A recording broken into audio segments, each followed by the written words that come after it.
celebrating the connection with our pets. This is Animal Radio, featuring your dream team, veterinarian Dr. Debbie White and groomer Joey Villani. And here are your hosts, Hal Abrams and Judy Francis. Ho, ho, ho. We'll have your Christmas music. No, we won't. Yeah, we do have a couple of Christmas songs that I do play every year. Yeah, that we'll it's play traditional, them. How But you have to. It's not the damn Christmas music that you've been hearing all week long on your favorite station. I'll tell you that right now. We give you a break. But most importantly, we're going to answer some calls this week, and we got some great holiday tips for you. We're going to bake even, I understand. That's true. Okay, that's coming up in just a few minutes with our brand new Animal Radio correspondent, Robert Semro. Good guy. If you have started your shopping, good for you. Tammy and I, we wait till the last second. But we'll have some good last-minute ideas for you in just a few minutes right here on Animal Radio. Size 14 neck, by the way, just in case anybody's interested. Yeah, size 20 head. Size 14. Wow. You know what they say, big hands, big feet. Big gloves, big shoes. Big love, big shoes. Is that what they say? Big gloves and big shoes. Oh, okay. I like big love better. Yeah, I know you. I'm sure you did. Okay, guys, getting way off track here. Listen, Joey's working hard. He's trying to change the laws in Jersey, where he's from. And just in case you couldn't tell, he was from Jersey. I am, too. And are you? Well, you can't tell. You can't tell. You sound as California as you can be, but I don't think Joey will ever lose his New Jersey accent or his New Jersey attitude. And he's what accent? He's taken it to the courts, and they're actually trying to make legislation to, I guess, certify groomers. What is it? What are they actually calling that? Well, they want to license groomers. Okay. It's an unlicensed industry that and what they want to do is they want to make sure that your pet goes into these salons and they're safe and they come home alive. And this particular bill that's been put on the table called Bijou's bill, the woman brought her dog into the groomer, and the story was the groomer said to her, "I hope." This dog's good because I'm having a bad day. And 45 minutes later, they called up the woman and said that the dog had passed. Wow. So, you know what? We want groomers licensed. We just want the bill to work for both the groomers and the pets and the people who bring them there. So we're working on that, and they've asked me to work with the assemblywoman that put the bill, who's sponsoring the bill, to put something together so New Jersey can pioneer this, and hopefully it's good where the other states take it on, and it snowballs. Did she write it? Because I got to tell you, there's some things in it I take note that you have to be 18 years old to groom a pet. That was our problem. There's a lot of things in it that will not work. There's one thing in it that if you groom your pet for any type of business, like a breeder who handles dogs and they groom their pets regularly, well, the way this bill is presented, they're not going to be able to do that anymore. So there's a lot of things. There's equipment banning in there, and there's a lot of things. The way it's governed, we want a different way that the board is structured. So we're going to help put it together. We're going to help put it together and do the right thing for everyone. Okay, well, that's on the way in just a couple of minutes. Tammy will be giving you the 411 on that. And right now, let's head to the phones, because that's what it's all about. It's all about you and your calls, about your pets. You can also ask your questions from the Animal Radio app for iPhone, Android. It's a free download, so go ahead and download it now. We'll wait. We will? No, we really can't wait. We have to go to the phones. And Sherry. Hey, Sherry, how are you doing? I'm doing good, too. I'm from Jersey also. You're from Jersey, too? We're all from Jersey. Good going here. there, Sherry. It's a Jersey day. It is a Jersey day. Yeah. What's up with your Jersey animals? Okay, well, I have 3 little animals, and I don't know where the hell they're from. But at any rate, I have potty pads all over my house and a doggy door. And when it gets dark, and now it gets dark early, they decide that they don't want to go outside through the doggy door. So 60% of the time, they make one of my 15 potty pads. But other than that, they decide to just pee wherever the heck they want. Ooh. And I'm deciding whether I should just replace my carpet, which I can't. I mean, I shampoo it over and over and over and over. It doesn't smell bad. But I'm just considering that I may just replace the whole thing with some kind of vinyl floor and get it over with. Well, Sherry, tell me a little bit more about the dogs. You said there's 3. Are they boys, girls, spayed, neuter? How old? They're all girls. They're all girls? They're all fixed. Mm-hmm. And do you know who is doing the offending peeing? That's the problem, is that they do it, we'll be sitting there watching TV and we'll have them on our laps, and then they go play for a little while and they disappear, and then I get up 2 hours later to do something, and there it is. And so I don't know I know one of them, I can look at her and she'll just run. So we kind of know when she does it. But the new one, I've had her for 4 or 5 months, and she's the best one of all. So I don't think it's her. Okay. Well, what you're describing isn't uncommon, and we do tend to see when we have multiple dogs in a home, we do see more frequent problems when we have small breeds of dogs, having households of dogs that can just have inappropriate urination. And the key is, certainly, even though you may not smell and say the carpet smells, if there is repeated urination inside the home or defecation inside the home, there are scent marks that are left behind, and it can be very difficult with repeated long-term house soiling to really get it effectively cleaned up. So if this has been going on a while, I always recommend using the enzymatic cleaners to clean up messes and accidents when they happen. But there are sometimes when that's just not enough. And sometimes we do have to rip out carpeting or the pad or treat the flooring professionally. So that may be a reality, whether you have a dog or a cat household that has elimination problems. Sometimes it does take that drastic of a change to get the scent out of the environment. But your job is really we need to figure out who is particularly having the problem.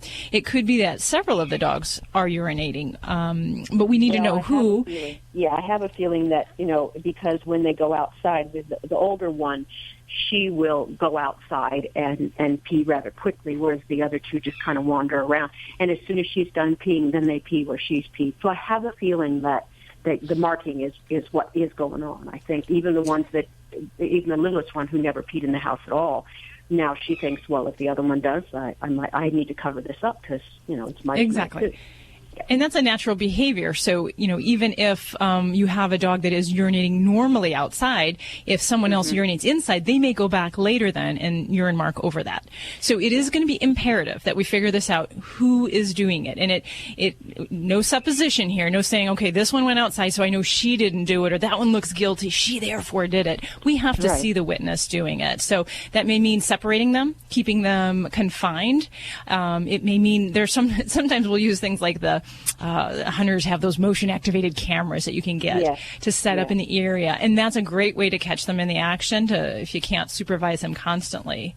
I've also used for some households for dogs and cats where we can use a fluorescing dye and put that in like a little gel cap and give it to a particular pet, and then their urine will kind of be this fluorescent green. You have to use like a black light, but then you'll know, okay, this week we treated Buffy, and the urine is showing up all over the house, so therefore we know she's the one. Of course, that becomes difficult if you've got multiple dogs, urine marking over the same spot, but it is important to kind of at least get an idea who's the problem, because I, as a veterinarian, am always going to say, before we jump into the whole medical or the behavioral root of the problem, I want to make sure that offending urination, that pet that is urinating inappropriately, that we give them the benefit of the doubt and check them out medically, make sure that they are sound, healthy, and there's no infections. Oh, yeah, and they are as healthy as they come, and they play and they eat real well, and I have a regular vet. They go regular and do all their little cleaning and everything else. So I know they're all really healthy. I just, we added a new one to the mix, like I said, about 4 months ago, and it's gotten worse since then. So I have a feeling that she may, since she wasn't around any other dogs, this may be something that she's like, oh, I knew I got to mark everything. So. And it may not even be her. It could be one of the other dogs. That's a change to the household routine, the household dynamic. So it could be one of the other dogs that's marking. So that's where it becomes so important to try to figure out who it is. And then as we're trying to do that, my recommendation is to keep them confined. So that may mean keeping them crate confined. If they're running out to the other room without your direct eyeball on them, that's not constant supervision. So they really need to be under crate confinement, leash confinement, constant supervision, and you need to actually take them outside and provide that positive reward at the time of urination. So no doggy door, no potty pads. You take them out individually, go outside, give that positive praise when they do the potty in the right spot, and really treat them as if they're puppies, because even though that's the number one mistake I see with adult dogs when we have house soiling issues is we think, oh, we went through that already. We don't have to treat them like that. They don't get into trouble. They're not puppies. But when they don't have the house training down and they don't have that repetition and that consistent use, you have to treat them like a puppy and really be that strict with their supervision. And then going forward from there, the other thing that I will mention for households that are dealing with multiple dogs urinating, whether they're boys or girls, a short-term solution which can be helpful. I've had some clients with some good success. With male dogs, we can use something called the belly band, which is kind of like a little diaper type thing that goes around their penis area, around their abdomen. For females, we can use bitches britches, basically, or like diapers. And that will be one way to at least confine the mess, combine that with supervision, and then, with the setting up of the patterns of house training and positive reward, using all these things together and kind of getting to the bottom of it. But it does take, the more dogs you have, the harder it is, because you've got more doggies that you're always kind of running outside doing that positive reward, and it's a lot of work. I will give you that. It's a lot of joy, but it is a lot of work. Well, that's what we all do it for, is for the joy. Thank you. You're listening to Animal Radio. Call the Dream Team now with the free Animal Radio app for iPhone and Android. Well, this portion of Animal Radio is underwritten by Fear-Free Happy Homes. Don't forget, you can get your fix of Animal Radio anytime you want with the Animal Radio app for iPhone and Android. Download it now. It's made possible by Fear-Free Happy Homes, helping your pets live their happiest, healthiest, fullest lives at home, at the vet, and everywhere in between. Visit them at fearfreehappyhomes.com. And thanks, Fear-Free, for underwriting Animal Radio. Hi, Joanne Worley on Animal Radio. Hello! And please spay and neuter your pets. Be a responsible pet owner. As a matter of fact, spay and neuter your friends' pets also. Give it to them as a present. What a good idea. How would you like to get a free smartphone? If you own a smartphone, listen to this incredible offer that's almost too good to be true. Right now, you can switch your plan and get service with us for as little as $2 a day. Guaranteed for life. Plus, get a free smartphone every year. Call the free smartphone hotline now and we'll move your number from your existing service. Think of your savings. So don't wait. Switch your plan, save money, plus get a free smartphone every year. Call the free smartphone hotline right now. We guarantee you're going to love our service. If you don't like what we say, you can hang up on us. But you won't. Right now, you can switch your plan and get service with us for as little as $2 a day. Guaranteed for life. Call the free smartphone hotline right now. 800-475-3351. 800-475-3351. 800-475-3351. That's 800-475-3351. This is Animal Radio. Joey, what do you got on the docket today? Well, we're going to be talking about being that the weather's changing everywhere. I mean, not so much here. We're kind of lucky. But at the rest of the country, it's getting cold. And we're going to talk about taking care of your dog's feet and what to do to keep from chapping and keep that salt out of them. Okay, weatherizing your pet's paws in just a few minutes with Joey Villani right here on Animal Radio. Tammy, what are you working on? Well, we found the Grinch, and he was masquerading apparently as Santa Claus in Southern California. Ooh. Mm-hmm. I'm afraid to ask, and I'm worried. I'm slightly worried. It's quite a story, but it actually has a somewhat positive ending. I'll give you that much. Okay. Well, you can ask your questions right now before we do the news. We'll head to the phones with Dr. Debbie and dog father Joey Villani directly from the Animal Radio app for iPhone and Android. It's a free download. You ask the questions directly from the app, or you can listen to past shows. It's a fun app, so download it now. Or you can send us email. This one comes from Amelia Huela, I assume. I'm sorry, Amelia. She actually starts out. She says, "Hi, this is Amelia Huela. I won the Wacky Wednesday prize 2 weeks ago, and I wanted to say thanks. Good. My prize arrived to New York and is now being sent to my hometown. Oh, I know I'm going to mess this up. Cholula in Mexico? Cholula. I don't know. Oh, I'm sorry. I apologize right now." She says, "Greetings from beautiful Cholula. And in case you guys want to come visit, you all are very welcome." Yeah, I'm going. Be careful what she says. Well, wait. I wish I was the prize. I want to go to Mexico. She says, regards to Dr. Debbie and Joey Villani and your handsome main host, of which she doesn't. My name's Hal, by the way. You just call me. We're on a first letter basis by now, I assume. She says you're really a dream team. So thank you so much for your email and really getting our heads all blown up at the beginning of the show for today. I'm feeling good, and I think we should all go down to Mexico and do the show live down there. Yeah, it's got to be warm. Hey, Joseph. Welcome to Animal Radio.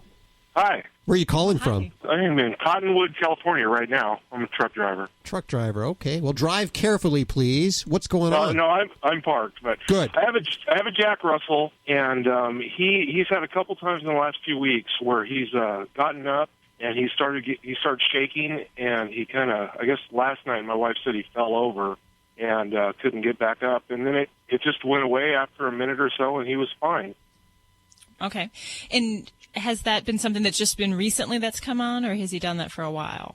No, this is the first time this happened was the other night. That's the first time we've ever noticed this. Okay. And what does he do when he has this? Does he actually lose any control of his urine? Does he defecate, or does he just kind of fall over?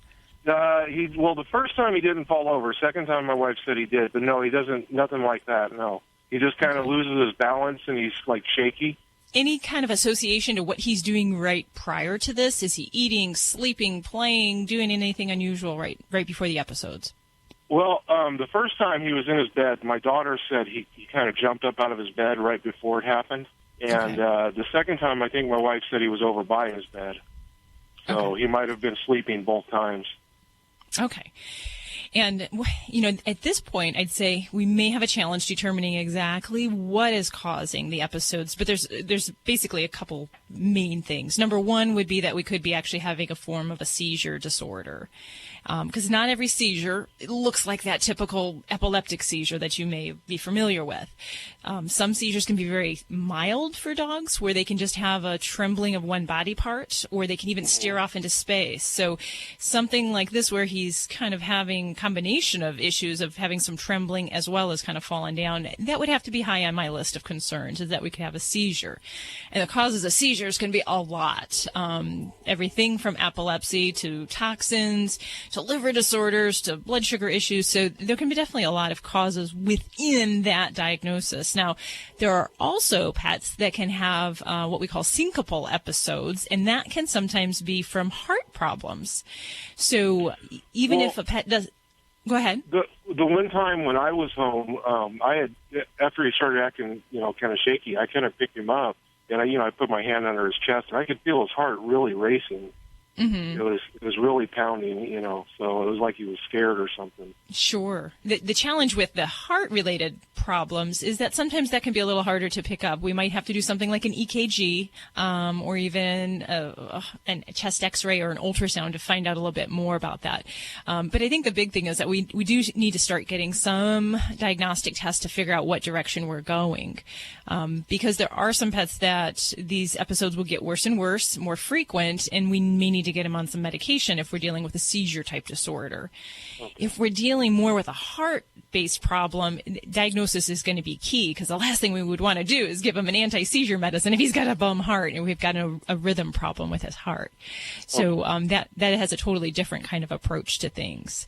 So I think that this is the time when I talk about getting him into the vet, and it's ideal if we can get a pet that just has the episode and we get him to the vet when they're actually coming out of it, because sometimes when blood work we're talking about that's when sometimes we'll pick up some different changes on lab work, or even with a heart tracing that might not be there at other times. Can't always ask them to do that right before you go to the vet, but it works out to give us the most information if we catch a pet when they're coming out of one of these episodes. Okay. All right. Yeah. Well, thank you. Okay, and I certainly hope that, we can get a handle on these things. And there are some, situations where not everyone can do a lot of tests, I know people probably say, Doc, you always talk about doing tests, and I just don't have the money for it. I'd have to say that there's a lot of very simple things, and they all basically start with a physical exam. So the doctor's ears, eyes, and nose, believe it or not, the nose is very valuable in many cases, can really help us make some of those determinations and pick what test might be the most useful to get that answer. And sometimes it's trying different things and trying different medications. So use that teamwork approach with your vet, and you'll get to the bottom of things. So thank you for your call, and I hope the little guy, I hope he does well. Love the little terriers. I'm a terrier fan myself now. You're listening to Animal Radio. Call the Dream Team now with the free Animal Radio app for iPhone and Android. Thousands of authors across the country have written books and published them with Page Publishing. If you've written a book, they can help you through the process, cut through the confusion of the publishing world to make it easy for you. If they decide to publish your book, your work ends, theirs begins. From copy editing and proofing to typesetting and book cover art. Plus, get your book printed, distributed, and sold on Amazon, Apple Books, Barnes & Noble, and in bookstores across the country. They even help promote your book. Biography, self-help, mystery, novels, sci-fi, or even a children's book. No matter what genre, Page Publishing can bring your book to life. And don't forget to ask about audiobooks. We do all of this for you. Call today for your free writer's guide packed with tips, tricks, and templates to help you finish what you started. 800-215-6815. 800-215-6815. 800-215-6815. That's 800-215-6815. This is an Animal Radio News Update. I'm Tammy Trujillo. Well, Joey's talked about this before, the lack of laws governing groomers. Now a woman in New Jersey is trying to change that. Rosemary Marchetto vowed to do something after her 6-year-old Shih Tzu, Bijou, died 3 years ago, shortly after being dropped off at one of the big national pet store chains to be groomed. The case was settled out of court with a check from the company. But Rosemary wants to make sure it doesn't happen again to anybody's dog. She's working with Assemblywoman Valerie Vanieri to pass Bijou's law there in New Jersey. It would require groomers to be at least 18 years old, and they'd have to pass a test by the State Board of Veterinary Medical Examiners to be licensed. Now, many grooming companies, they do have some regulations in place, but those regulations are pretty much voluntary. So if Bijou's law is passed, it would be the first such law in the country and possibly open the door to other states putting similar laws in place. Well, you might remember Mickey, the pit bull. He was involved in a high-profile case in Arizona a while back where he was deemed vicious by a judge after he bit a 4-year-old child in the face. Now, wait, there's more to that story. Don't blame Mickey yet. Mickey was on a chain, and the little boy tried to take a bone that he was chewing away from him. Well, anyway, 75,000 people rallied for Mickey online, and Phoenix attorney John Schill defended the dog in court. The judge ruled his life could be spared and an appropriate sanctuary could be found. And that's when Maricopa County Sheriff Joe Arpaio offered space at the Sheriff's Animal Safe House. Now, Mickey he's in a jail cell, but he has a dog house, a raised bed, food, water dishes, a bit of fake grass. Sadly, he doesn't have any other dogs or people to socialize with, and he cannot be adopted. That was kind of the terms of his not being killed. You can actually watch Mickey on a live stream through a webcam outside his cell. Sheriff Arpaio's Animal Safe House usually houses animals that can be adopted after they're released from abuse and neglect cases. So are your pets microchipped? Well, you might want to run right out and do that today after this next story. A kitty named Spice is back home in Albuquerque, New Mexico. She got out of the house on Halloween night, with the trick-or-treaters coming and going and so forth. Somehow, she ended up in Portland, Maine. Okay, a man found her. This is so strange. A man found her in a duffel bag for sale at a thrift store. The bag was, not the kitty. Now, nobody knows how she got in the bag, and nobody knows how she got 2,300 miles away from home. But anyway, she was taken to a shelter. The people there were able to get in touch with her family. A company called IDEX Laboratories heard about her and paid the travel costs to get her home. And none of that would have happened without that microchip being there. I hear you heading out the door right now to get that chip. I'm Tammy Trujillo. Get more breaking animal news anytime at animalradio.com. This has been an Animal Radio News Update. Get more at animalradio.com. You're listening to Animal Radio. If you missed any part of today's show, visit us at animalradio.com or download the Animal Radio app for iPhone and Android. You know what would make a great holiday gift for somebody that had like a Yorkshire Terrier or Shih Tzu or a Pug or a mini Schnauzer? No, tell me. Hal. Really? Really? I thought you were smarter than that. Of course, it would be Dr. Debbie's How to Be Your Dog's Best Friend books. And they're available over at Amazon. And the beautiful thing about it, because we're coming up on Christmas pretty fast here, is that you can download these books and give them. You can actually gift these books to somebody who owns one of these animals. Great stocking stuff. It is, well, I don't know if you can stock. It's not really a stock. It's sort of like I can't really even sign a copy of it. I guess unless we print a paper copy. The electrons. This would make a great gift for the holidays. And last-minute gifts is what we're all about right now. And I know, Dr. Debbie, around this time of the year, you also see just an amazing amount of animals that are, they have the pancreatitis, or they've gotten into the foil mylar from the Christmas tree, or get some. Oh, gosh, yeah. All sorts of sick vomiting and diarrhea pets. And that's why I'm bringing in our good friend, Dr. Kathy. And did I hit that? There you go. Hi, Dr. Kathy. Welcome to the show. Hi. How are you guys doing? Well, almost ready to start shopping. How about you? Yeah, just about ready to start. Every year I say I'll be all done by this time, and every year I'm not. So. Yeah. Well, you're dealing with a lot of the other dangers down at your clinic, too, that I'm sure that Dr. Debbie deals with. And I'm wondering if you can tell us some of the typical holiday dangers that you deal with. Well, one of the things that it seems like a lot of people aren't realizing is that some of the de-icer products that you use this time of year that we're using on our driveways and our walkways to keep them clear actually can have some adverse effects on our pets. So, I'm talking about those granules that you sprinkle over the ice. And so we have to keep in mind that when our pets are walking around on these, they're picking them up on their feet. And so there are certain ingredients in some of these de-icer products that can be irritating to the skin or to the stomach. And if a dog actually eats a large amount of the granules, they could get really dangerously sick. What other dangers? Certainly there are a lot of foods around at the holiday times that can be a problem.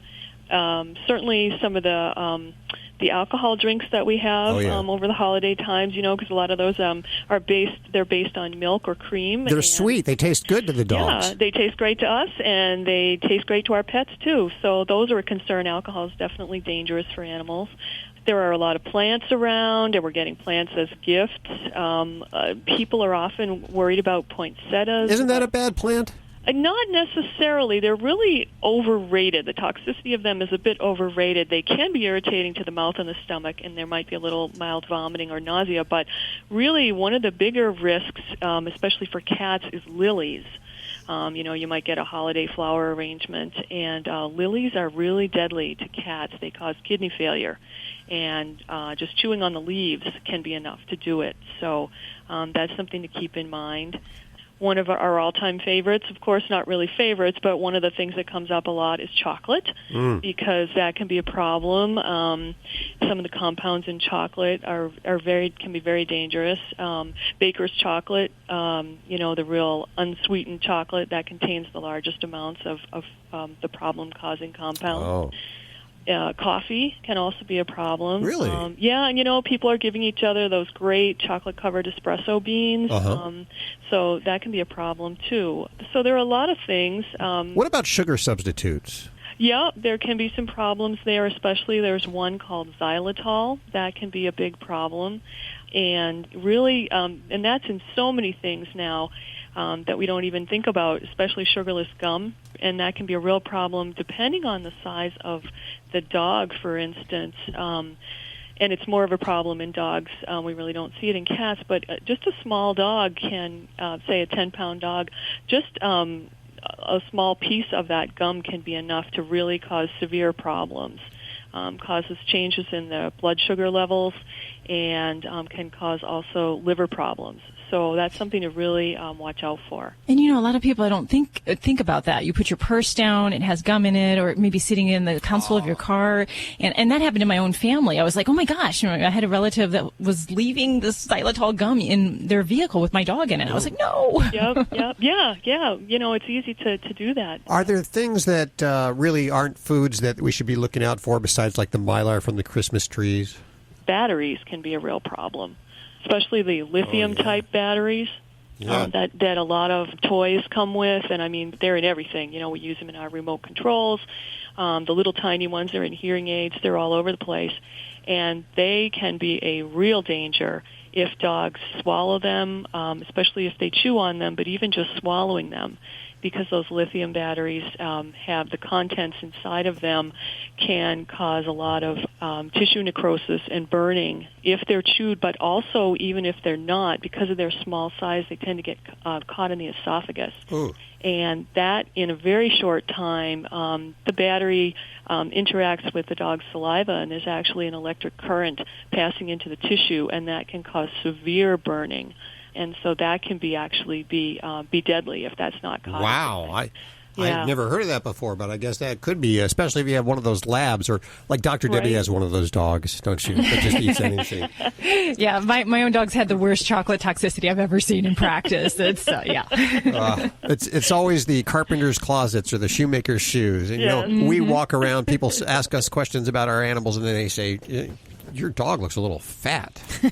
You're telling me to you know, we have guests around this time of the holiday. Of course, Uncle Louie comes in, and he is just annoying as all get out. It's just a couple of weeks that I don't really like, and I'm sure the animals, they get a little upset when all these guests come in the house. What can we do to make that a little easier?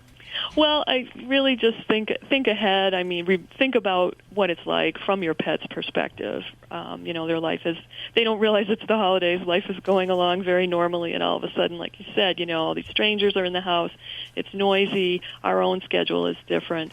So think ahead, and you know, if you have a dog that really doesn't do well with a lot of people around, sometimes having your dog stay with a friend, or even kenneling your dog if you're having a big holiday party, that can be an option. Or if not something like that, you can actually put your dog in a quiet room away from the festivities. You can also use one of the pheromone products that there are on the market now. Mm-hmm. They actually do help dogs to feel less anxious and more secure, although they're not drugs at all. And if your dog is pretty good with people, and but just can't really be right in the middle of everything, you could use a baby gate so that he can see what's happening and kind of feel like he's part of things, but he's not right there in the middle of all the wrapping paper and the food. Sure. Okay. Dr. Kathy, thank you so much for joining us. Thanks, guys. Have a great holiday. You too. You're listening to Animal Radio. Call the Dream Team now with the free Animal Radio app for iPhone and Android. Happy holidays from your friends at Fido Friendly Magazine. The fall-winter issue is available now for your dog to sniff out all the great Fido Friendly hotels and great products to set all tails wagging. This is the must-have issue of the year. So subscribe today at FidoFriendly.com. Make this a gift for an additional $10 for your Fido-loving friends, and have a Fido fabulous holiday.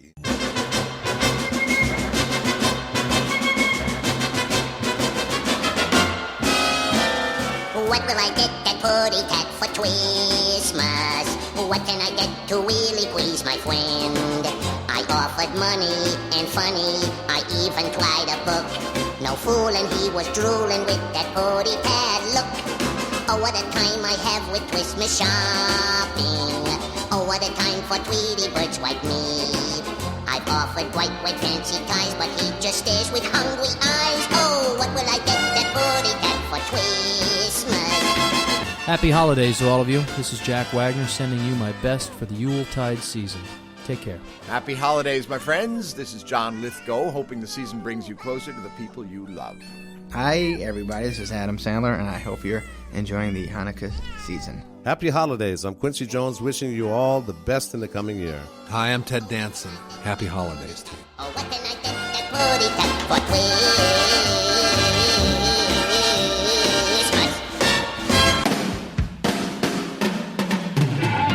Tammy, what do you got coming up in the news?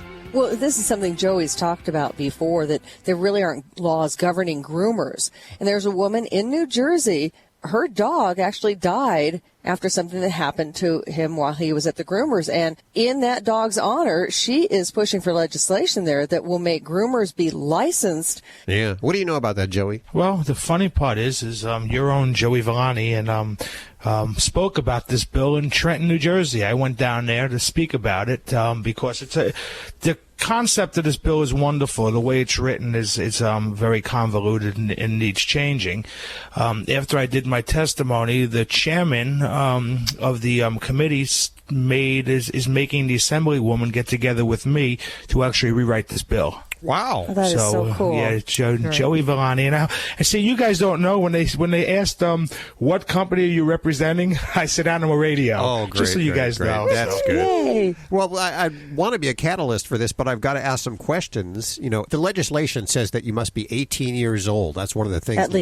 At least 18 years old. Now, I got to say, first of all, what really? I mean, you can fly a plane at 17. I was 9. Yeah, when you first groomed. You were 9? Yeah. Yeah. Wow. See what I mean? Yeah. And what do you think about that? Well, that's part of it. I mean, there's a lot of things they didn't address it. It's very, very blanket.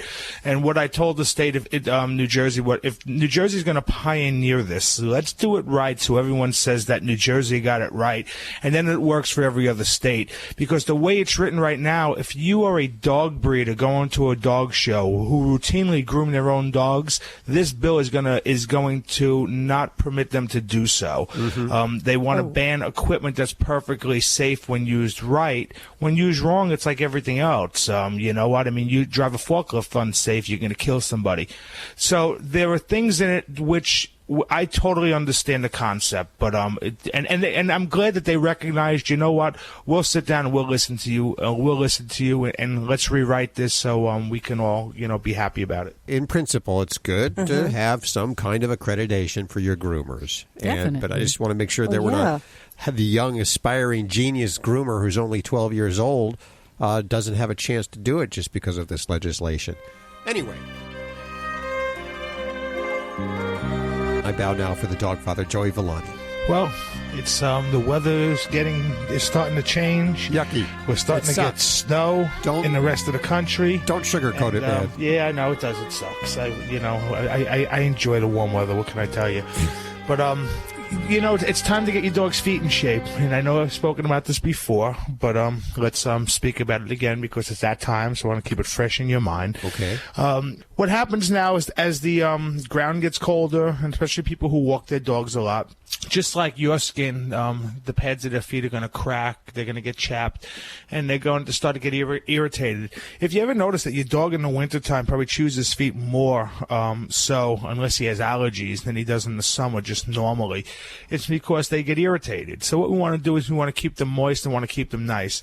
What I found that works absolutely better than anything else is stuff called Bag Balm. Bag Balm you can find in your local drugstore, and some of the supermarkets sell it, and it comes in a little green can. And what it was actually designed for was designed that the farmers would use it on the cows' udders, and so they wouldn't get chapped.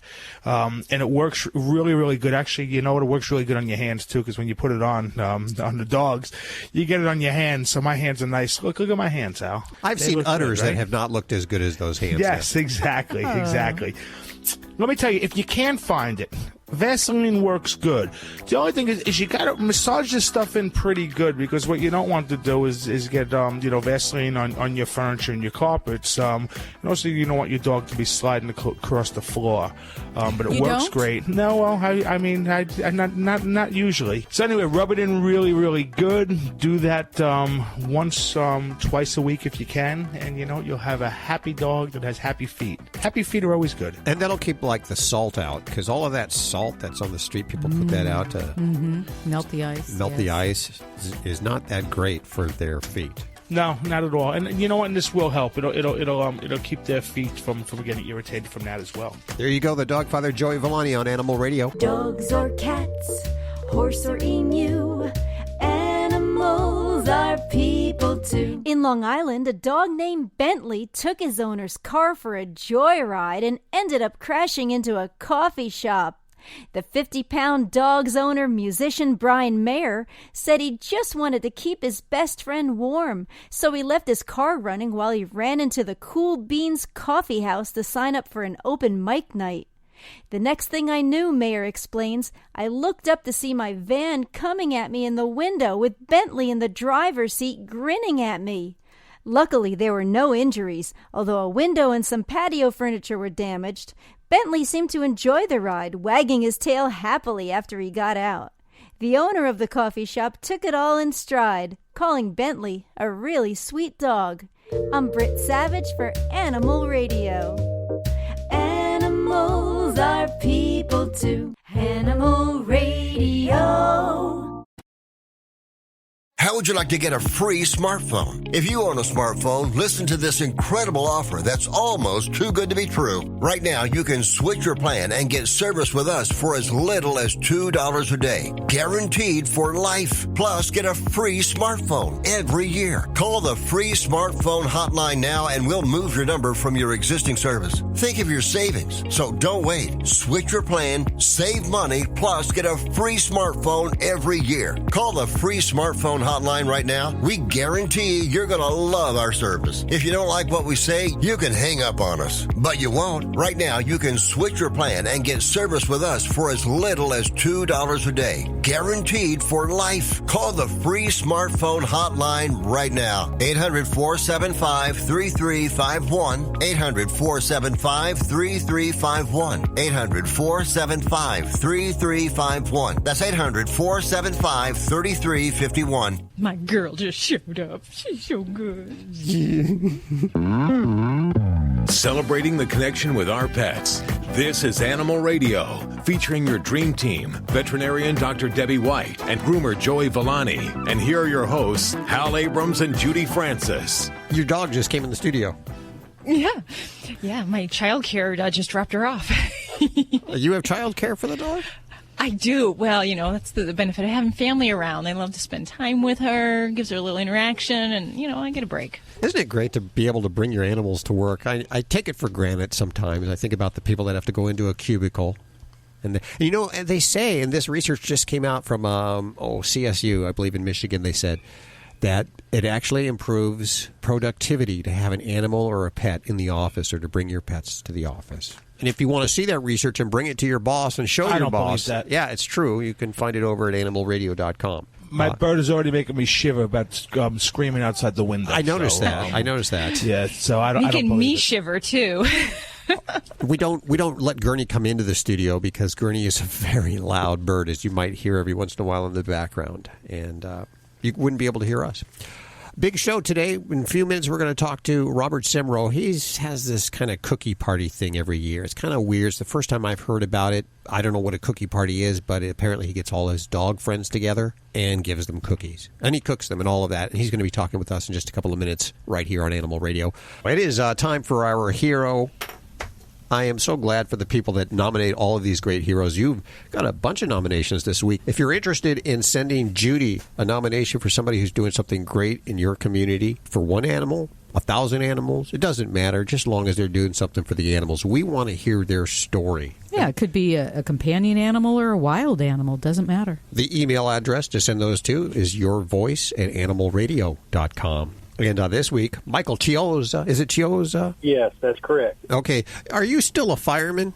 Yes. I work for I work for the fire department. I'm in the hydrant repair department for the Memphis Fire Department. But, yes, I still work for the Memphis Fire Department. The hydrant repair? That sounds like fun. Yes. Yeah. Keep all the dogs happy, right? Yes, I bet. Somebody has to. I want to find out about Savior and the Savior Foundation. That's what I'm calling you about today. It's an organization that you founded for the animals, and how it started and who Savior is. Savior is a pit bull, and I was on my way to work one evening, and I'd seen what I thought to believe a dog come out of a vehicle in front of me. And it was on the interstate at 55 miles an hour, and I know it's unbelievable. Her story in rescue is just amazing. But she came out, and actually I didn't really know that that's what I had seen at first. But when I did see her, I said, oh, my God, it is a dog. And I started slowing down, and, of course, everybody behind me slamming on their brakes because I was slowing down. But and this was in the center lane in rush hour traffic, which is more amazing. And she ran a good piece in the center lane. You know what's amazing is rush hour traffic, that traffic was going 55 miles an hour. But when you say she was thrown out the window, or Savior was thrown out the window, was that the side window? Or was it, where did Savior... It was at night, so it was very hard to tell. And it was a truck. It was not a car. So she could have very well came out, it was so, like I said, it was at night, and she was a good piece. She was a little piece in front of me. So I just know that she came out of it. It was a white pickup, and I know she came out, and I can still see her in. I mean, I remember her legs going when she was in the air before she even landed. It's just so vivid still in my mind. And when she hit, it was like she just continued to run, and she didn't roll. She did not take it. She probably wouldn't have survived if she did. And she ran, and of course I was doing a lot of rescues for other organizations at the time, and I had a catch pole in the rear of my truck behind my seat, and I reached over. She was running down the center lane first, and I kept looking in my rearview mirror to see if we could get a break, to honk the horn, maybe to get her to go one way or the other, so I could do the rescue. And finally she decided to go on her own, and she almost got hit. Then she went to the left where there's a concrete divider in an emergency lane on the interstate. It was Interstate I-40 in Memphis, just east of Sycamore View. And when I got her in between the divider and my truck, I pulled over and I rolled the window down, and I literally was driving and reaching in the back for the catch pole. And I know this sounds crazy, but I got the catch pole, rolled my window down, and it took me about 4 attempts, and she probably ran over a quarter of a mile or half a mile before, in 4 attempts of trying to noose her with the catch pole out the window. And we even ran up on an emergency vehicle in that lane, and I was honking, and they finally looked up, and I guess they seen me with the catch pole out the window, the dog running, and they're thinking, I'm thinking, oh, well, maybe they'll catch her. No, they jump in the vehicle because they're scared, and she goes around, and I whip around them, and it's so unbelievable because the emergency lane was fixing to run out in the last-ditch effort. I mean, I was just last-ditch effort to get that. I had one more chance to get the noose around her, and I did. And when, of course, I had no idea the abuse until we stopped, and she was incredibly strong. I could tell that, but the abuse, and when I seen her, I was just shocked. She was nothing but a skeleton. She had been fought. She was tore up from head all the way down to her tail. There was puncture wounds, marks, severe bleeding. We loaded her in a kennel. Actually, the emergency worker who was down the road came up and helped me load her into the crate, and I put her in a crate, loaded her. When we got to the vet, there was a lot of confusion. The vet that started treating her in the back and in the front, there was a lack of communication. They handed me a piece of paper to euthanize her after all we went through to try to rescue her. We both almost didn't make it off of there. Wouldn't suggest ever doing that on the interstate, but when they handed me that piece of paper, I was like, absolutely not.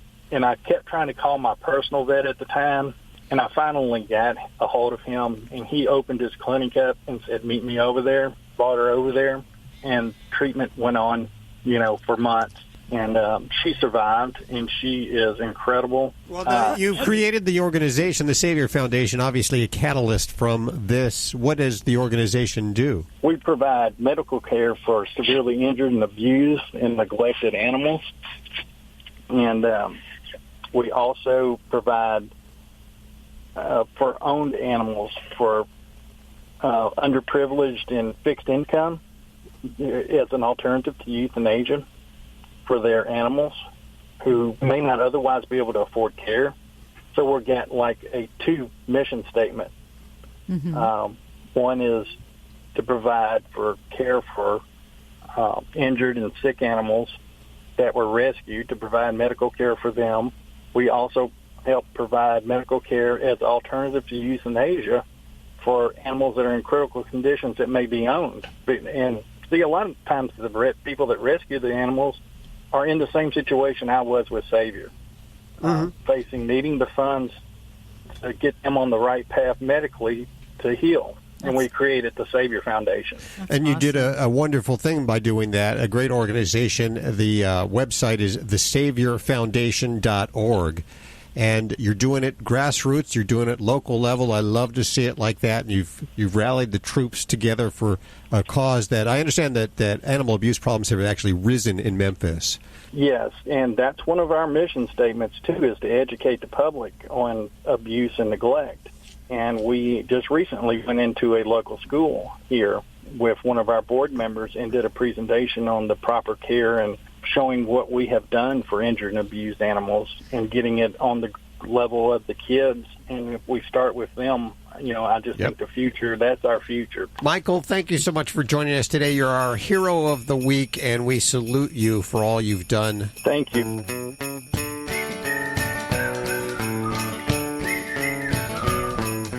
Bring an animal home for the holidays. Give yourself a new best friend. Bring an animal home for the holidays. You'll thank yourself in the end. Bring an animal home for the holidays. Save a fellow's spirit from strife. Bring an animal home for the holidays and keep it for the rest of its life.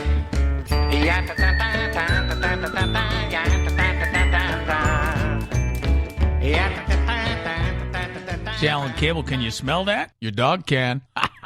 Happy holidays, Merry Christmas, Happy New Year. I want to take this time to say thanks. I really enjoy being on Animal Radio and taking your calls. I'm not perfect, I don't have all the answers, but what I do have is a deep passion and desire to help you understand your dog and give you the tools you need to give your dog a happy, fulfilling life. Most of it's common sense and understanding that dogs are just a little bit different than we are. I think that's what makes them so magical. I mean, think about it. They live totally in the moment. They don't think about the future or the past.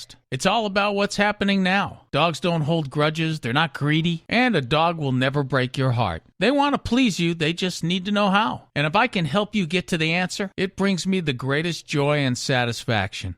Sometimes we love our dogs so much we love them too much, and we treat them like they're our children. And sometimes when we do that, they get a little confused. Like you or I would be if we went to another country where we didn't know the customs and the language. The difference between our dogs and us is that we're capable of learning the customs and the language. Your dog can never learn English, he can never learn what it's like to be a human, but we can learn to act and think like a dog. And that's probably the greatest thing you can do to ensure that your dog has a long, happy, healthy, stress-free life. If you're listening right now and you've got a dog that, is just out of control, always excited, always hepped up, almost like there's Starbucks in his water dish, I'm going to give you 2 simple things you can do to mellow your dog out right now, and you will see results pretty quickly. Number 1, pay no attention to your dog when you come home. Just pay no attention to him until he mellows out. Then tell him good dog and give him a pet. Give him a treat, too, if you want. And number 2, take your dog out for a 30-minute walk or a run or a bike ride or play fetch with him every single day. If you tire him out every day, get that energy out, you're going to notice he starts to mellow out. And when he does, that's when you pet him. That's when you say, good dog.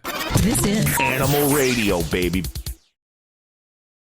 How would you like to get a free smartphone? If you own a smartphone, listen to this incredible offer that's almost too good to be true. Right now, you can switch your plan and get service with us for as little as $2 a day. Guaranteed for life. Plus, get a free smartphone every year. Call the free smartphone hotline now and we'll move your number from your existing service. Think of your savings. So don't wait. Switch your plan, save money, plus get a free smartphone every year. Call the free smartphone hotline right now. We guarantee you're going to love our service. If you don't like what we say, you can hang up on us. But you won't. Right now, you can switch your plan and get service with us for as little as $2 a day. Guaranteed for life. Call the free smartphone hotline right now. 800-475-3351. 800-475-3351. 800-475-3351. That's 800-475-3351. You're listening to Animal Radio. Here's Hal and Judy. I will have some holiday tips and some holiday music, but I promise, because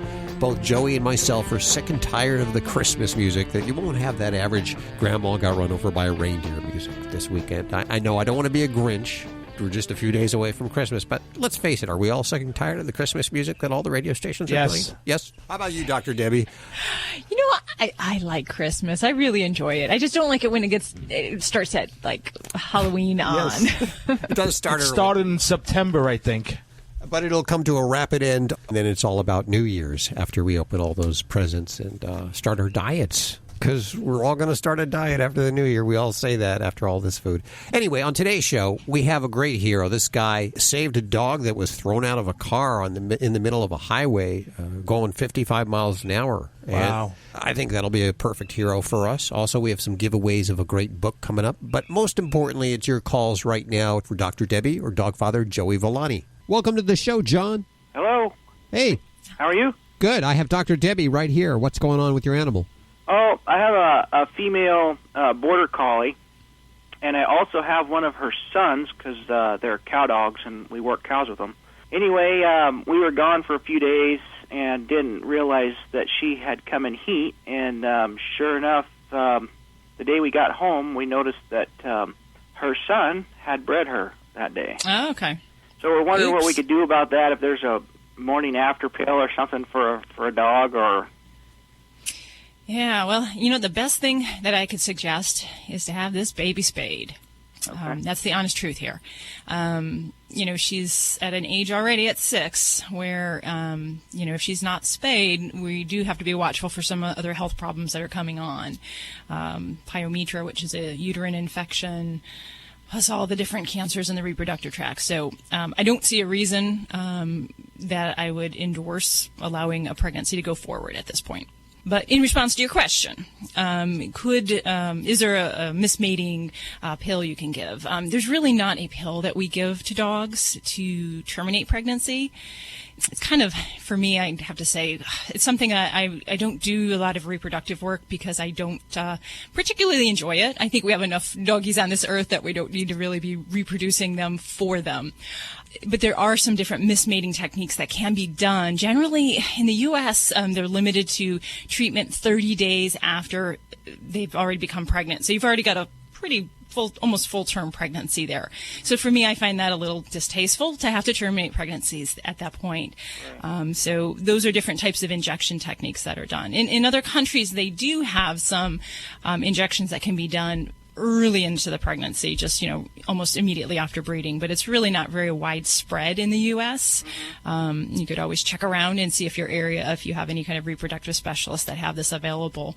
But it's really not advised, I'd say, to let this baby go forward. Now, what would the puppies be like, and what kind of concerns do you have when we breed two closely related dogs, whether they're brother and sister, father and daughter? You run the risk of concentrating genes. So normally this is done with any breeding operation. They'll take a good dog and a good dog, and they hope to have more good genes. So if we've got any kind of recessive genes, any bad genes in there, you're going to have a more likely expression of those genes. And in collies, there's certainly every breed's got them, but there's certainly some that we'd be worried about that could concentrate. Collie eye anomaly is one of them. There's a neutrophil problem. There's some neurologic problems, some recessive type diseases that can occur. So there is some potential, but I say in the vast number of closely related dogs that breed, we don't always see a bunch of abnormal puppies.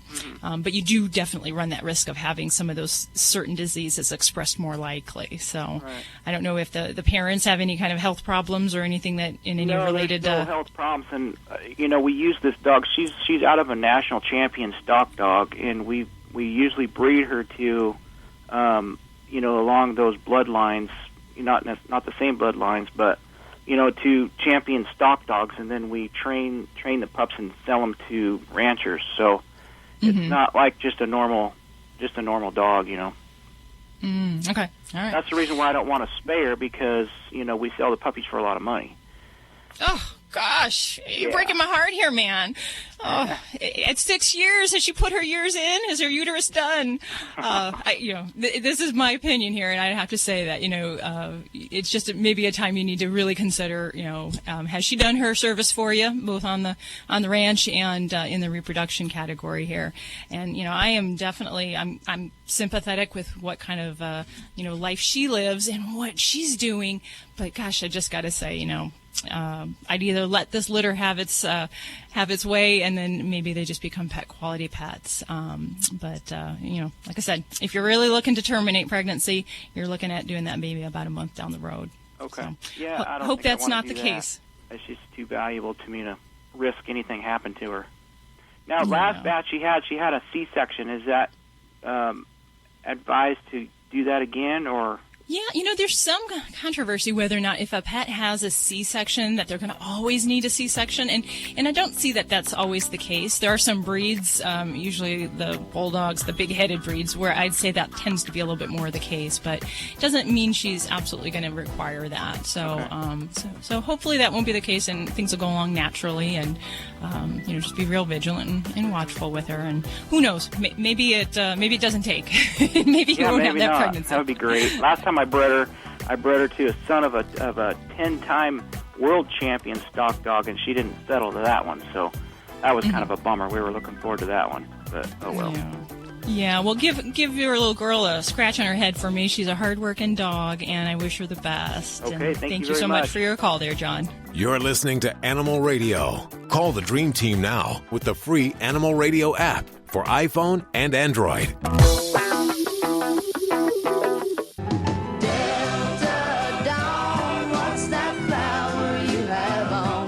Hi, this is Tanya Tucker on Animal Radio. Love those pets. Thousands of authors across the country have written books and published them with Page Publishing. If you've written a book, they can help you through the process, cut through the confusion of the publishing world to make it easy for you. If they decide to publish your book, your work ends, theirs begins. From copy editing and proofing to typesetting and book cover art. Plus, get your book printed, distributed, and sold on Amazon, Apple Books, Barnes & Noble, and in bookstores across the country. They even help promote your book. Biography, self-help, mystery, novels, sci-fi, or even a children's book. No matter what genre, Page Publishing can bring your book to life. And don't forget to ask about audiobooks. We do all of this for you. Call today for your free writer's guide packed with tips, tricks, and templates to help you finish what you started. 800-215-6815. 800-215-6815. 800-215-6815. That's 800-215-6815. This is an Animal Radio News Update. I'm Tammy Trujillo. Now, this is a story that has literally exploded on the internet and social media. It happened just after Thanksgiving at a mall in Mission Viejo, Southern California. An autistic 7-year-old named Absudi Santos and her service dog Pupcake had waited in line with her mom for about 30 minutes to see Santa when an elf, one of Santa's pretend elves, came up and told them Pupcake would not be allowed near Santa. See, Pupcake's a pit bull, and Santa was afraid of pit bulls. After they told the elf that Pupcake was a service dog, he came back and said Santa was allergic to dogs. After Mrs. Santos then said Pupcake would not go near Santa, he still refused to see Absudi, the little girl. Well, the family, of course, complained to the mall. The little girl got all upset. The execs there apologized, and Santa and the elf, they were sent packing. They were fired. This is the second time, though, that Absudi and Pupcake have been denied admittance to a business, basically based on the fact that Pupcake is a pit bull. After complaints, that business changed its policies. Now, each time the Santo family has used the incident to speak out about how prejudice against pit bulls as service dogs should not be tolerated and how people with disabilities are being mistreated, and that should not be tolerated as well. But, wow, talk about Santa being a Grinch. Well, most of us do share our beds with our pets, right? And it might not, some people say, maybe such a good idea. Research presented at the Sleep 2014 conference showed that 54% of pet guardians sleep with their pets, and that 30% of those say they wake up at least once a night because of them, and 63% said they have poor sleep quality because of the animals in the bed. Well, some people, though, say they actually sleep better with their pets, and that makes them feel more secure, and they love the snuggling. Experts do say, bottom line here, sleep is a personal thing, and if sleeping with your pet helps you, then, well, don't change a thing. And we do have a legal ruling in a story that we talked about a few months ago. This was an appeals court case in New York on the case of a chimpanzee named Tommy. It was in October that the group, the Non-Human Rights Project, filed a case stating that Tommy, who lives in an apartment, was unlawfully imprisoned and should be transferred to a sanctuary in Florida. Stephen Wise said that chimps are close enough kin to humans that they deserve some human rights. Well, now the court has ruled, and it says that chimp is not a legal person, and based that on the fact that a chimp cannot give back to society or be held legally accountable for its actions in the way that merits human rights. Tommy lives with a man named Patrick Lavery, who says Tommy has an excellent home with a TV, several rooms, an outdoor enclosure, and that he's a happy guy. Weiss's suit did not allege that Lavery had broken the law in his treatment of Tommy, and Lavery said that he follows all the federal and state regulations. The appellate court's decision upholds a state judge's ruling from 2013. I'm Tammy Trujillo. Get more breaking animal news anytime at animalradio.com.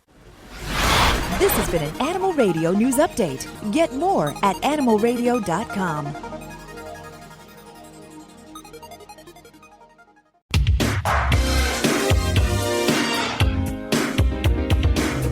Okay, I will play a couple of Christmas songs, but they're animal-related Christmas songs, okay? I'm not going to do the stuff that you've been hearing on the radio that we're all sick and tired of hearing by now. No, and you only hear this stuff here. You won't hear our music anywhere else. Do I sound like a Grinch?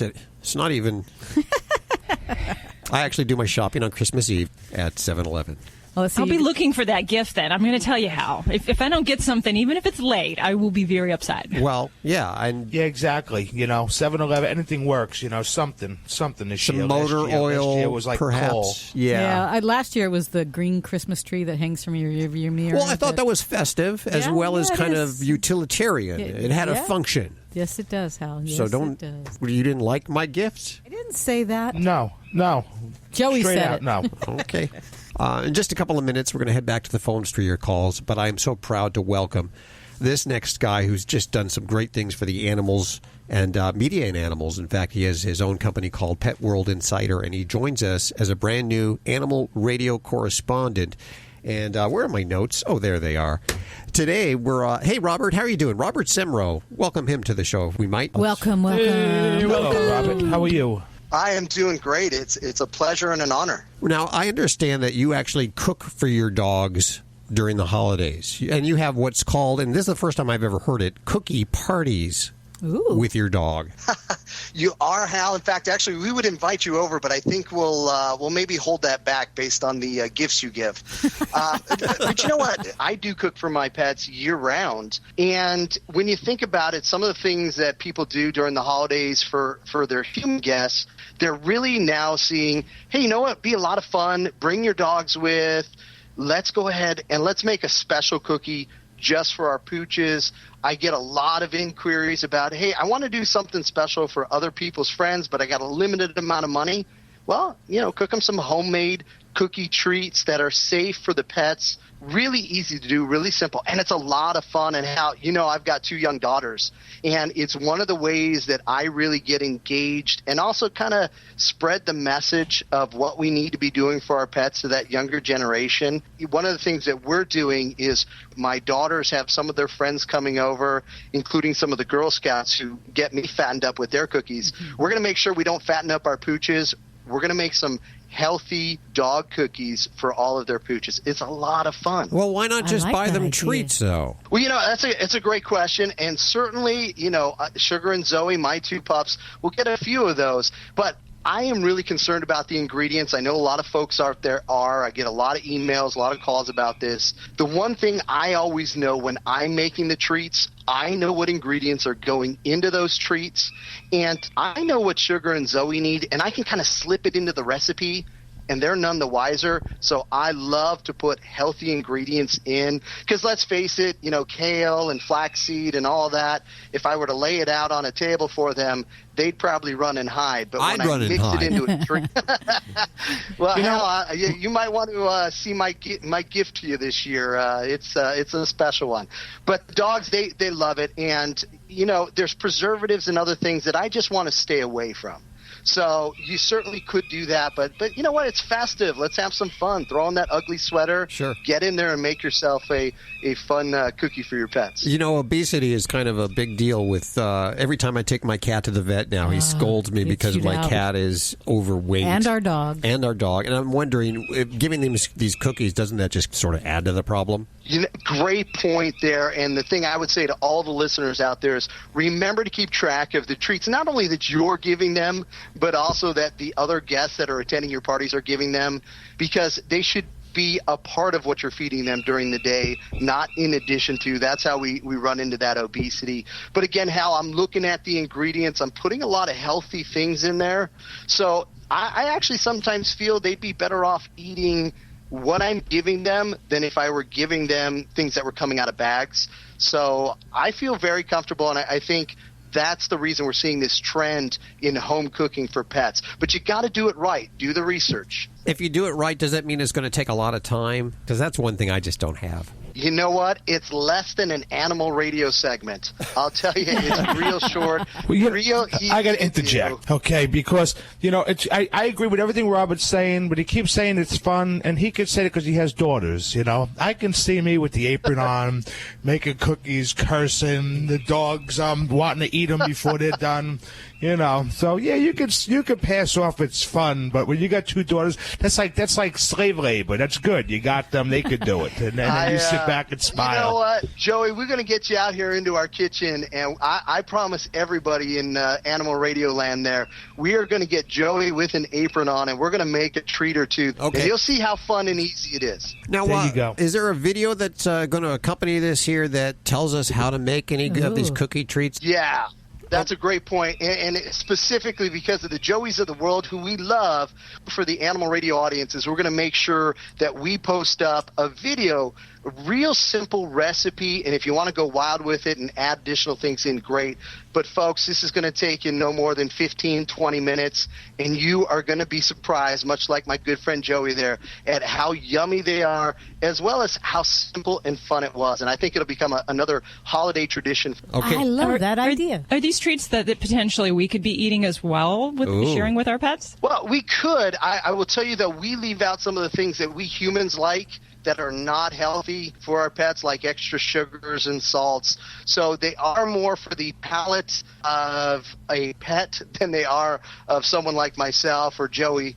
But you know what, Hal, you might like one of these. So we can check out the video. I'm going to put a link right over on the front page of animalradio.com of Robert cooking some cookies with a short recipe and all the details you need to know for cooking for the holidays and making a cookie party with your pets. Robert, thank you so much for joining us today, and we'll speak to you again very soon. Look forward to it. Happy holidays, everybody. There he goes, Robert Semro, and this guy really has a lot going for him. He's got the Pet World Insider, and if you love video, you need to go over and check out his website. We'll put links to his stuff over at animalradio.com. Check it out. You know what I noticed? What? All you people here that grew up in California that live here, you're all, even the dogs and all health kind. What happened in New Jersey? We used to feed the dogs spaghetti and meatballs, and they would live until they're 20 years old, and they liked it. Here's to you, man's best friend. May our furry friendship never end.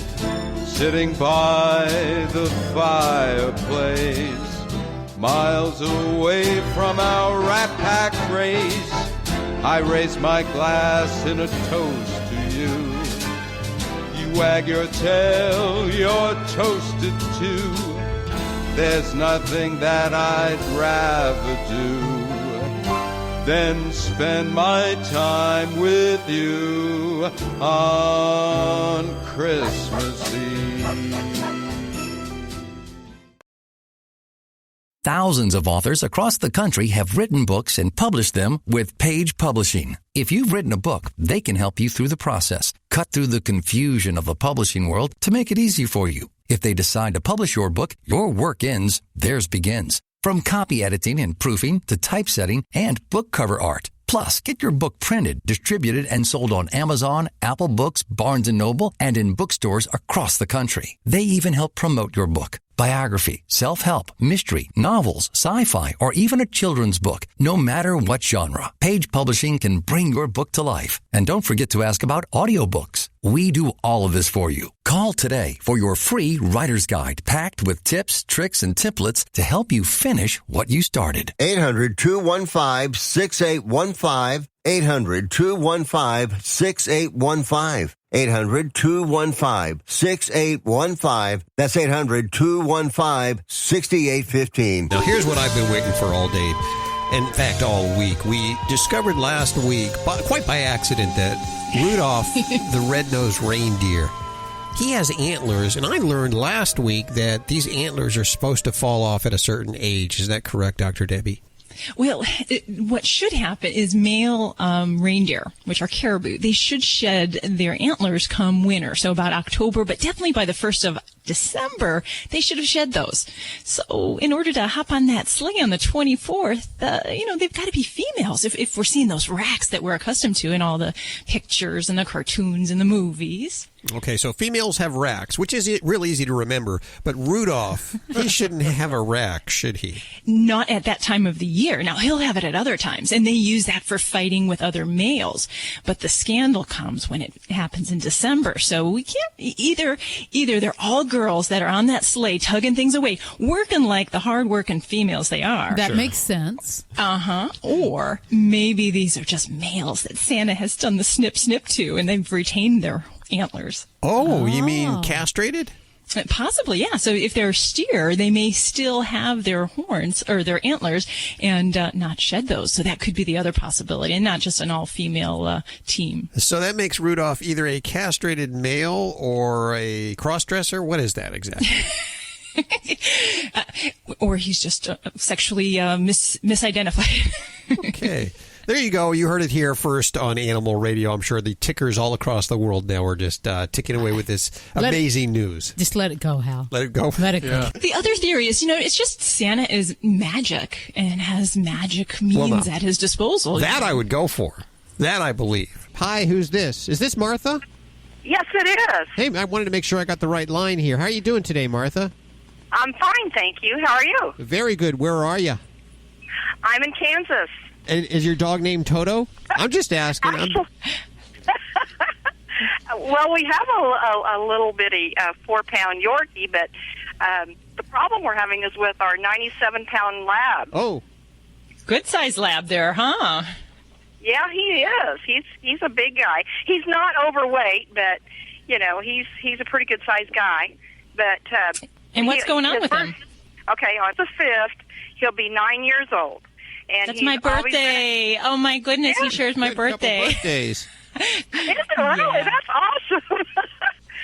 Okay, he's a house dog. We take him out 5 times a day, approximately, and that's the only time he's out. He's almost pure white, and we keep him shaved down, so he doesn't have a lot of hair in the house, but he's he's almost white. But here's the problem we ran into. We've fed him Ukanuba ever since he was 8 weeks old when we got him. And in the last 3 or 4 months, he's wanting to graze like a cow would on grass. We take him out to potty, and he spends more time eating grass. And the last time we had him shaved at the vet's, which was about a month ago, he said, "Oh, don't worry about it." And I said, "Well, I've always heard they have an upset stomach when they eat grass." But he says, "Not necessarily." So I wanted someone else's input on this, because I don't think something's going on with him that needs to be treated now. Absolutely. And I guess I have a couple questions. How's his poop quality? Let's talk poop. It's great. I mean, it's not runny. It's solid, and sometimes he will go twice a day. Majority of the time, he'll go in the morning around 6:30, and then in the evening around 6. About every 12 hours, he'll go. Okay, so he sounds nice and regular. That's good. And then you said he never gets sick when he eats the grass. Does he ever have upset tummy problems? No. Okay. Yeah, and I'm going to kind of agree with your veterinarian, because in many cases, dogs basically be what we call lawnmower dogs. They just enjoy grazing. So in some cases, yes, it could be a sign that they have maybe parasite problems, digestive problems. But in the absence of any actual digestive upset on his end, then I'm going to lean towards that category where I think he just probably enjoys it. And, we don't really know why dogs do this. We always speculate that maybe there's a medical cause. But, in some ways, it's something that they don't really need to do anymore because they're fed a good diet, a well-balanced diet. So we don't know if this is some remnant of old behaviors. So I guess the bottom line is if it doesn't bother him and it's not creating a disturbance, then I'm not worried about it either. Okay, I don't need to get him a vitamin supplement or change it. We thought about changing because he's been on Ukanuma now for 9 years. Does that hurt him to keep him on the same? Of course, once in a while, like when my husband eats ice cream at night, he will save him a little bit, like a big old spoonful of ice cream. Okay. It comes That's out. not But good. well, it's a small amount in the whole scheme of things, probably not a huge problem. But I guess going to your question of, do you need to change the food because he's been on that? And the answer is no. You don't have to change unless there's a problem where he's not accepting the food or we're worried that it's not agreeing with him. Would an experiment in changing him to a different diet be interesting? Yeah, it might be. And I might like to see what he does as far as if he eats less grass. But that just would be a decision you'd need to make if you want to make that commitment to switch him over to a new food, see how he acclimates, and see if the grass eating is any different. My thought is it probably won't change, but there's only one way to tell. You can always try a diet, switching over. Okay, Dr. Debbie, I appreciate your input on this, because I would be such a the Lab is a wonderful dog. Hey, I'm with you. I got 2 of my own at home, and I'm just happy to hear yours shares a wonderful birthday with the fine doctor here. So thank you for your call, awesome. Martha. Take care of yourself. Thank you very much. Thanks you for guys listening. have a good day. You too. Don't tell me what kind of day to have. No, I'll have a great day, but thank you for calling. Our listeners are so fun. I have so much fun with them. Make sure, please, that your animals stay safe. Keep them away from all the little things that all the Christmas gifts can provide. Dr. Debbie, that's the bulk of your business right after Christmas, is Right. pulling all those obstructions out. Those package ribbons, tinsel, all those moving parts on those ornaments. Keep them away. Can't stress it enough. So have yourself a great one. We'll catch you next week for more Animal Radio right here on this fine station. This is Animal Radio Network.